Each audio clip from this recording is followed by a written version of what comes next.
Assalamualaikum warahmatullahi wabarakatuh. Alhamdulillah, kita kembali lagi dalam video pembelajaran gelombang dan optik. Kali ini kita akan masuk pada materi yang baru, yakni optik. Pada video kali ini kita akan belajar tentang bagaimana pembentukan bayangan pada cermin datar. Pada contoh satu ini kita akan menggambar bagaimana proses pembentukan bayangan dari benda ini. Misalkan kita punya benda seperti ini ya, ada sebuah anak panah yang berada di depan sebuah cermin seperti ini. Untuk menentukan posisi bayangan yang terbentuk dari benda ini, maka kita membutuhkan beberapa sinar yang mengenai benda ini. Nah, setiap titik, misalkan kepala anak panah ini, dibutuhkan minimal 2 sinar. Kemudian di bagian bawahnya, di bagian kaki ini, kita juga butuh 2 sinar. Nah, pertama kita gambar sebuah sinar yang mengenai kepala anak panah ini dan sinar tersebut jatuh pada cermin. Sinar datang ini bisa sembarang ya, posisinya bisa seperti ini, bisa seperti ini, dan lain sebagainya. Ini bisa sembarang. Nah, kemudian kita buat garis normal. Garis normal yang berada tepat di titik jatuhnya sinar datang. Nah, garis normal ini dibuat tegak lurus dengan cermin. Nah, jadi ketika Anda membuat garis normal, maka Anda harus menggunakan busur derajat. Nah, sehingga garis normal ini bisa tegak lurus dengan cermin. Nah, selanjutnya kita ukur besar sudut antara sinar datang dan garis normal yang kita sebut sebagai sudut datang. Nah, untuk kasus ini besar sudutnya adalah 25 derajat. Selanjutnya kita buat sinar pantul di mana sudut pantulnya atau sudut yang dibentuk oleh garis normal dan sinar pantulnya sama dengan sudut datang. Sebelum Anda membuat sinar pantul, Anda ukur besar sudut pantulnya sebesar 25 derajat, baru kemudian Anda gambarkan sinar pantulnya sesuai dengan sudut tersebut. Kemudian kita perpanjang sinar pantul ini dengan menggunakan garis putus-putus seperti ini. Nah, garis ini nanti fungsinya untuk menentukan posisi bayangannya. Tetapi karena ini baru satu garis, maka kita belum bisa menentukan posisi dari kepala anak panah ini. Sehingga kita perlu menggambarkan satu sinar lagi yang mengenai kepala anak panah. Nah, untuk menggambar satu sinar lagi, Anda bisa menggunakan sinar seperti ini ya. Artinya sinar datang mengenai cermin dengan sudut tertentu, kemudian digambar sinar pantulnya sedemikian sehingga sudut pantulnya sama dengan sudut datangnya. Tetapi di sini saya tidak akan menggambarkan sinar yang seperti ini ya, karena akan lebih mudah ketika kita menggunakan sinar yang datang tegak lurus terhadap cermin. Nah, sehingga kita gambarkan sinar yang tegak lurus cermin, otomatis sinar ini akan dipantulkan tegak lurus terhadap cermin. Nah, sehingga sinar akan dipantulkan kembali sesuai dengan arah datangnya. Sama seperti tadi, kita buat kembali garis putus-putus yang merupakan perpanjangan dari sinar pantul. Nah, di sini kita sudah punya dua buah perpanjangan sinar pantul yang bisa kita gunakan untuk menentukan posisi dari kepala anak panah ini. Posisinya di sini, di titik perpotongan antara perpanjangan dua sinar pantul ini. Selanjutnya kita tentukan posisi di mana posisi dari kaki anak panahnya. Caranya sama ya, seperti cara yang pertama. Kita buat sinar datang yang mengenai kaki anak panah. Kemudian kita buat garis normalnya. Kita ukur sudutnya berapa. Dalam hal ini sudutnya 19 derajat. Kemudian kita buat sinar pantul yang sudut pantulnya sama dengan sudut datangnya. Karena sudut datangnya 19 derajat, maka kita ukur terlebih dahulu dengan menggunakan busur. Kita buat sudut 19 derajat, baru kemudian kita gambarkan sinar pantul sesuai dengan sudut tersebut. Kemudian kita gambarkan perpanjangan dari sinar pantulnya. Sama seperti tadi, akan lebih mudah ketika kita membuat sinar kedua yang tegak lurus dengan cermin. Sehingga kita buat sinar datang yang tegak lurus cermin, otomatis sinar pantulnya akan tegak lurus cermin juga. Nah, kemudian kita gambarkan perpanjangan dari sinar pantulnya. Nah, perpotongan dari perpanjangan kedua sinar pantul ini, inilah yang menjadi lokasi dari kaki anak panah ini. Dengan demikian kita sudah mendapatkan posisi bayangannya. Nah, kita tarik garis ya, yang menghubungkan antara kedua titik potong ini. Nah, untuk menggambar bayangan, Anda harus menggambarkan dengan garis putus-putus ya, karena sifat dari bayangan yang dibentuk oleh cermin datar adalah maya. Nah, selain memiliki sifat maya, bayangan yang dibentuk oleh cermin datar sama besar. Ukurannya sama. Bendanya segini, bayangannya juga segini. Kemudian sifat yang ketiga, bayangannya adalah tegak. Tegak di sini maksudnya adalah posisi atas bawahnya selalu sama.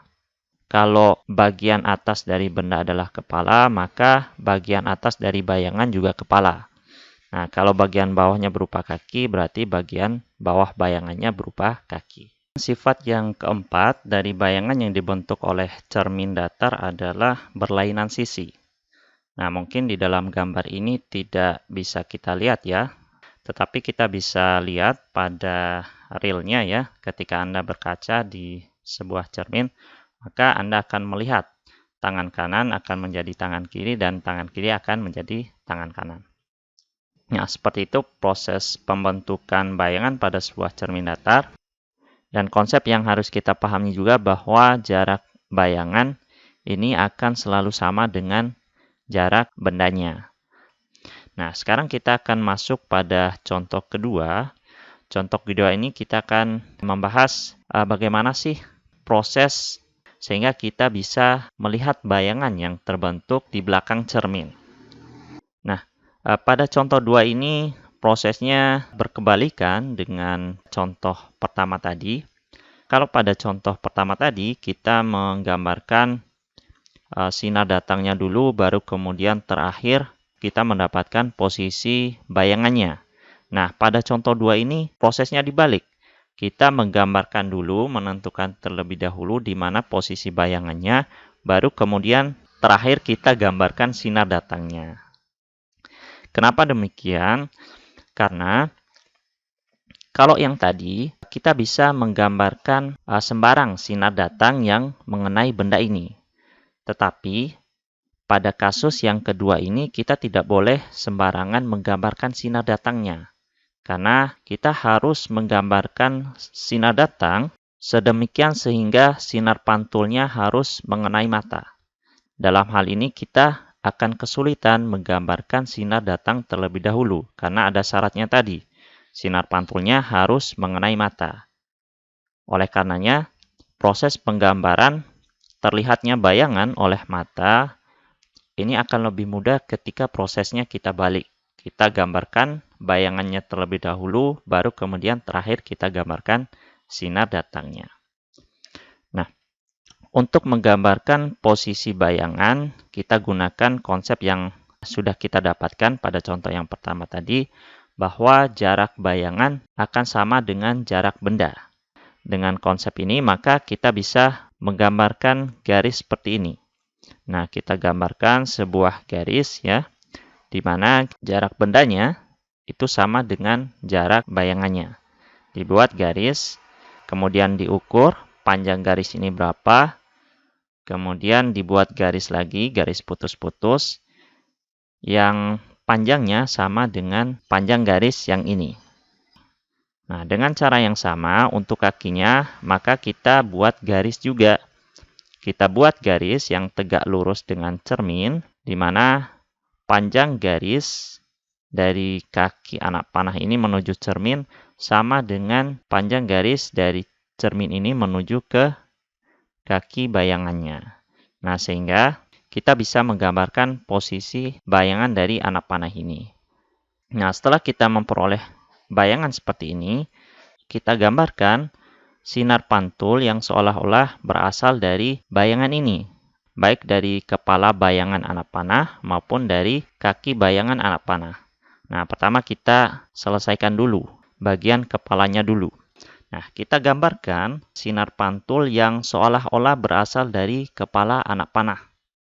Nah, kita buat ya sinar yang lurus seperti ini yang menuju ke mata. Untuk garis di belakang cermin, kita buat garis putus-putus. Karena ini merupakan perpanjangan dari sinar pantul. Setelah itu kita buat garis normal yang tegak lurus dengan cermin. Kemudian kita gambarkan sinar datang yang mengenai kepala anak panah dan jatuh tepat di titik pantulnya. Kalau misalkan kita benar menggambarkannya, otomatis nanti sudut datang dan sudut pantulnya akan sama. Nanti Anda bisa ukur sendiri ya. Pasti nanti sudut pantul akan sama dengan sudut datang, sesuai dengan hukum pemantulan cahaya. Nah, dengan cara yang sama, kita bisa menggambarkan proses terlihatnya kaki anak panah oleh mata. Nah, kita gambarkan sinar pantul yang seolah-olah berasal dari kaki anak panah. Nah, dengan catatan bahwa garis yang berada di belakang cermin ini kita buat dengan garis putus-putus. Nah, selanjutnya kita buat garis normal yang tegak lurus dengan cermin dan posisinya tepat berada di titik pantul ini. Kemudian kita buat sinar datang yang mengenai kaki anak panah dan jatuh di cermin tepat di titik pantul sinar. Kalau proses penggambarannya benar, maka secara otomatis sudut datangnya akan sama dengan sudut pantulnya. Nanti Anda bisa buktikan sendiri ya, silakan diukur menggunakan penggaris busur. Apakah sudut datangnya sama dengan sudut pantul. Nah, kalau penggambarannya benar, pasti sudut datangnya sama dengan sudut pantulnya. Seperti itu proses terlihatnya bayangan oleh mata. Nah, jadi bayangan dari anak panah ini terlihat oleh mata disebabkan karena adanya sinar pantul yang seolah-olah berasal dari bayangan yang datang menuju ke mata. Mudah-mudahan bisa dipahami dan silakan Anda coba gambarkan ulang ya proses penggambarannya seperti apa. Nah, supaya Anda bisa lebih memahaminya. Nah, untuk video kali ini kita cukupkan sampai di sini. Nanti kita akan bahas pembentukan bayangan pada dua cermin datar pada video berikutnya. Assalamualaikum warahmatullahi wabarakatuh.